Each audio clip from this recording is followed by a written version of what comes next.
Bonjour à tous, c'est Sorcière et Molduki, que vous soyez bienvenue sur ma chaîne. Aujourd'hui, unboxing d'un calendrier de l'Avent Funko Pop 2019. Donc avec un an de retard parce qu'on est en 2020 évidemment. Et moi j'aime pas l'année 2020, donc j'ai décidé de unboxer celui de 2019. Non, en fait, ce qui s'est passé, c'est que je l'ai acheté l'année dernière, en 2019. Je l'ai pas acheté cette année à prix réduit, non, même pas, je l'ai payé plein pot, donc 55 €. Et en fait, je l'ai reçu le 22 décembre, donc il restait 2 jours avant Noël. Donc j'étais plus trop dans le mood d'ouvrir ça. Du coup, je l'ai gardé et ça fait genre, du coup, un an qu'il est sous mon lit. Et voilà, il est peut-être temps de regarder ce qu'il y a à l'intérieur. Donc c'est le calendrier de l'Avent Funko Pop que vous devez connaître et que vous avez déjà vu, mais si vous avez oublié, eh bien voilà, regardez ce petit unboxing. Après je suis pas trop Funko Pop, voilà, il y en a pas sur mes étagères, je n'ai pas de Funko Pop à taille réelle parce que je trouve que le prix c'est beaucoup trop cher pour ce que c'est, parce que finalement c'est que du plastique. Et donc vu que j'avais pris ça, à l'endroit c'est mieux, j'avais pris ça parce que je me suis dit ça permettrait de découvrir un peu ce que c'est les Funko Pop, parce que j'en ai jamais eu, enfin j'en ai vu évidemment dans les magasins. Et du coup je me suis dit que ça ce serait mieux financièrement pour moi, parce que je suis radine, et parce que du coup ça fait 55 €, et donc si vous divisez par 24 figurines, ça fait 2,30 € par figurine, alors que normalement une Funko Pop ça coûte quand même 14, des fois 13 €, donc c'est quand même beaucoup. Et j'avais craqué sur celui-ci parce que c'est l'édition du Yule Ball, donc le bal de Noël pendant Harry Potter et la coupe de feu. Même si j'aime pas trop le film Harry Potter et la coupe de feu, je trouve que le Yule Ball ça rehausse tout le film et ça sauve le film pour moi, parce que vraiment le décor est magnifique. Et donc j'ai craqué pour ce calendrier de l'Avent Funko Pop. Alors, donc ça s'enlève. Alors ça, la protection carton s'enlève. Et donc vous vous retrouvez avec ceci, Harry Potter. Et je sais pas ce que j'ai aujourd'hui, je suis un petit peu énervée je crois. Et donc ça s'ouvre comme ça. Ah, c'est trop joli! Et donc c'est la salle, la grande salle. Bon, c'est beaucoup moins beau que dans le film, c'est assez simpliste et minimaliste, ça me fait un peu penser au vector art qu'on voit sur Illustrator, donc tout plat, tout simple, mais c'est quand même joli. Après, ouais, c'est dans l'ordre, donc les cases sont dans l'ordre, donc il n'y a pas genre à chercher où est quelle case, donc c'est un petit peu le fun aussi du calendrier de l'Avent. Et donc derrière, qu'est-ce qu'on a? On a juste des écritures. Ouais. Moi j'aime bien, je trouve qu'il est plutôt joli. Après c'est ce qu'il y a à l'intérieur qui compte, hein. On va mettre ça là. Yeah. Donc numéro 1. Eh bien c'est Harry Potter. Alors ok, ils vont tous être emballés dans des petits plastiques. Bon, après c'est pour protéger la figurine. Donc ça c'est petit Harry Potter avec ses petites lunettes et sa petite tenue de bal de Noël. Donc c'est plutôt choupinou. Par contre, ses mains elles sont moches, hein. Je suis désolée, mais surtout celle-là là, il y a un truc noir, dessus. C'est bizarre. Ok, numéro 2. Et là c'est Ginny Weasley. Pareil, dans sa tenue de bal de Noël. J'imagine qu'ils vont tous être dans leur tenue de bal de Noël. Elle est plutôt jolie. Ouais, elle j'aime bien. Elle est chou. J'adore les couleurs de sa robe. En plus ça me fait penser à Onidux. Petite joue rose. Elle est chou. Ils auraient dû aller ensemble au bal de Noël. Et là je les ai réunis pour la vie. Harry et Ginny.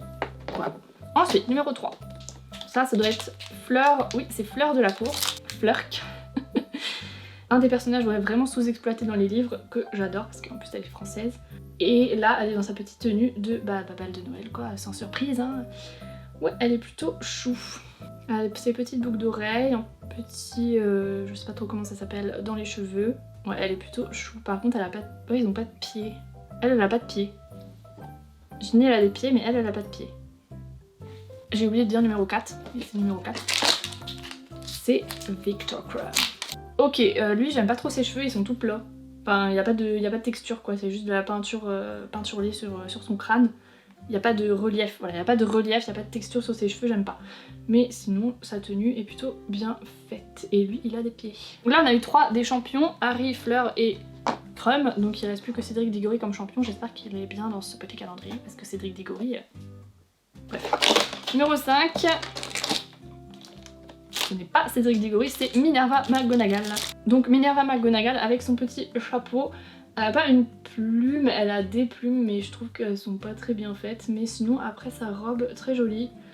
Et c'est plutôt ressemblant à McGonagall, ma foi. Numéro 6. C'est Severus Roy. Et du coup là sa tenue elle est bleue, alors je sais pas, dans le film pour moi elle était noire, ou alors bleu très foncé, et là elle est vraiment bleue. Parce qu'en plus dans le film je m'étais dit ouais je vois pas trop ce que ça change de d'habitude par rapport à sa tenue d'habitude, c'est peut-être un peu plus fancy, un peu plus élégant, mais ça ressemble assez à ce qu'il porte dans le reste des films. Et là du coup la Funko elle est bleue. Étrange. Mais j'aime bien en fait Cyrus Rogue du bal de Noël parce que il y a des scènes coupées avec lui qui sont enfin trop drôles. D'ailleurs j'avais fait une vidéo dessus. Et donc voilà, ça me fait rire à chaque fois. Mais dommage qu'il s'est pas mis dans le film aussi. Numéro 7, mon chiffre préféré. C'est Karkaroff. Je déconne. Ça se fait pas. Alors Karkaroff avec son petit bouc, cheveux gris, et oui sa tenue est assez bien faite. Ils ont même essayé de faire sa bague sur la main, mais bon c'est pas très bien fait parce que c'est tout petit. Ouais, donc Karkaroff. Voilà, Karkaroff, donc le directeur de Durmstrang. Numéro 8, c'est bah c'est Ron, non. Bah non. C'est Fred ou George Weasley, je sais pas lequel du coup, je sais pas si on peut les différencier. Il aurait pas écrit sur... Non, il y a écrit nulle part. Voilà, donc Fred ou George... Attends, mais c'est pas Ron? Mais non, c'est pas Ron. Mais on dirait qu'il a une espèce de truc là, c'est bizarre. Non, c'est Fred ou c'est George, c'est sûr. Numéro 9. Bah oui, parce que là il y a le deuxième est exactement identique. Donc, on va dire que le premier c'était Fred et que le deuxième c'est George, et ils sont pas tout à fait pareils parce qu'il y en a un, ses cheveux c'est pas exactement pareil. Il y en a un et là, à gauche là c'est pas exactement pareil. Numéro 10, c'est Padma Pati ou Parvati Pati. Je crois que ça c'est Padma. Il me semble que ça c'est Padma, donc Padma Pati qui va au bal avec... Non, ça c'est Parvati, parce que Padma elle a ses cheveux en tresse, non? Ouais, la fille qui dit que le bal de Noël c'est sa scène préférée mais qui se rappelle même pas des coiffures des actrices. Un scandale. Donc ça c'est Padma ou Parvati, je pense qu'il y aura la suivante dans la case suivante. Donc numéro 11. En fait c'est la même, elles ont la même tête. Ah, j'avais pas vu, mais la première c'est rond là sur le front, je sais pas comment ça s'appelle, je suis désolée. C'est trop... Ils sont ratés, voilà, ils ont raté ça. Donc attendez. Moi je crois que Parvati c'est avec la robe orange et Padma avec la robe rose.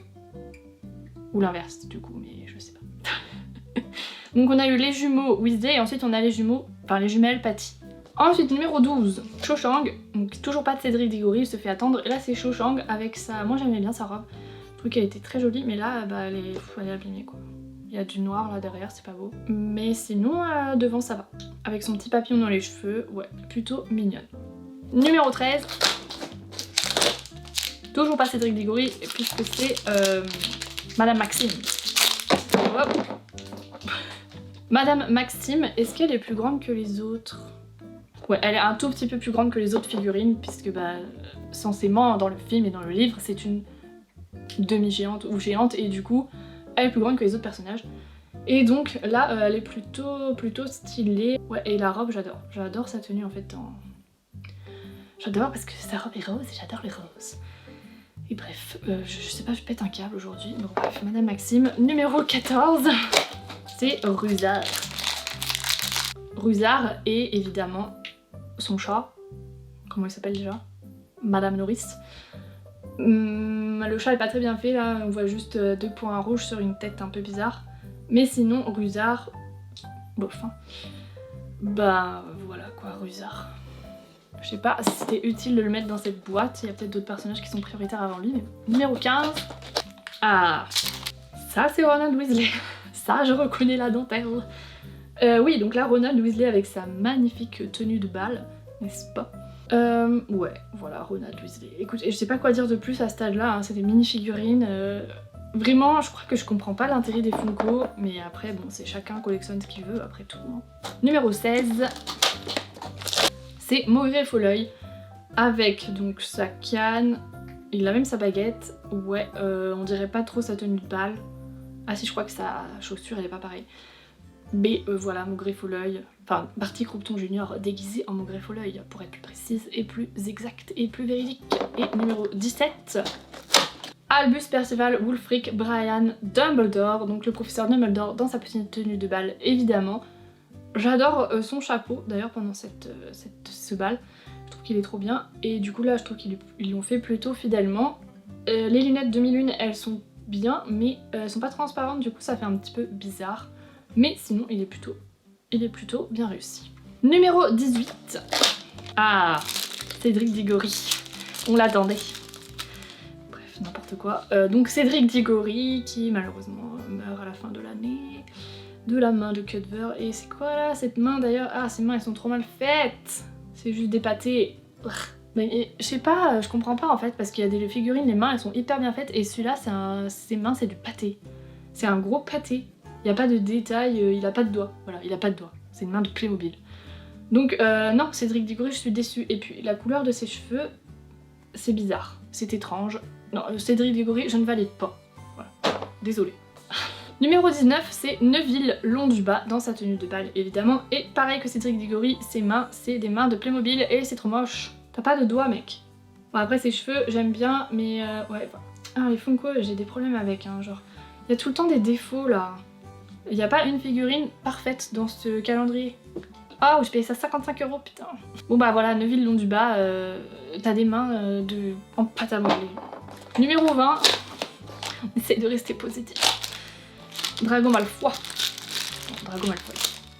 Pardonnez mon accent français. Mais quand j'étais petite, je disais Drago Malfoy et je disais aussi rond. Voilà, donc des fois j'aime bien revenir dans la nostalgie de mon enfance et dire Drago Malfoy.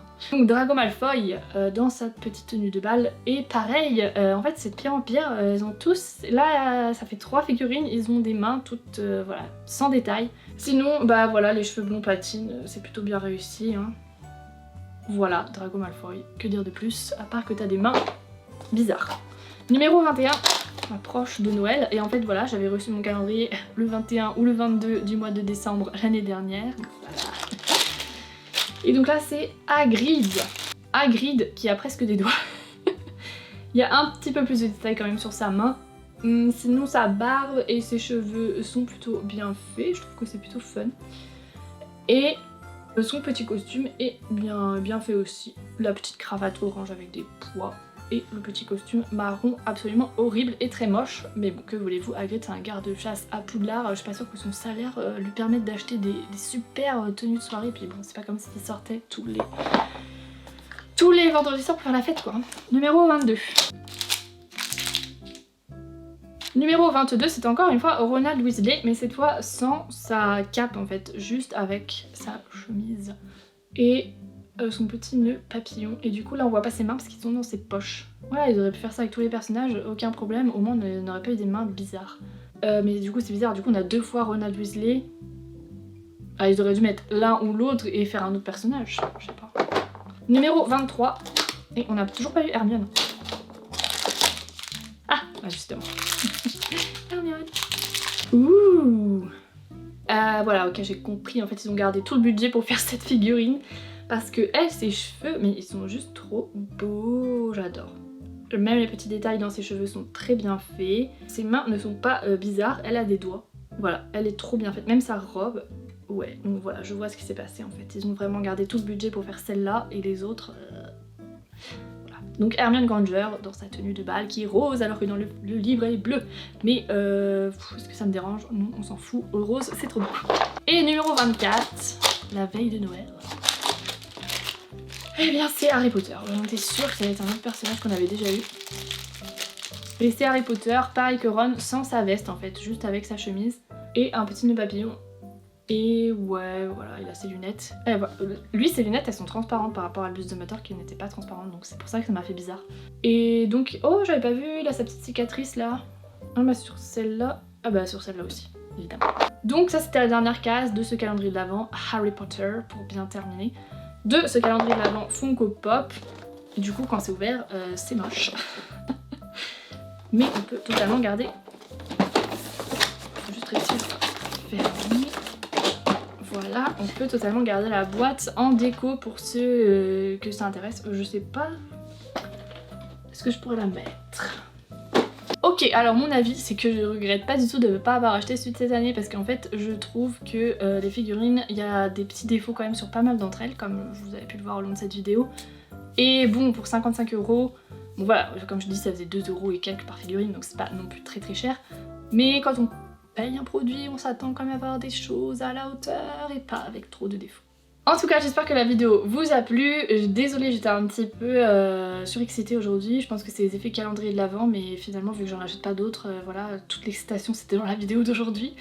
Du coup, laissez un j'aime si la vidéo vous a plu, abonnez-vous et on se retrouve bientôt pour d'autres vidéos magiques. Bon, attendez, il faut que je remballe ça là pour faire ma vignette du coup. Parce que je suis pas intelligente et je l'ai faite après. Ah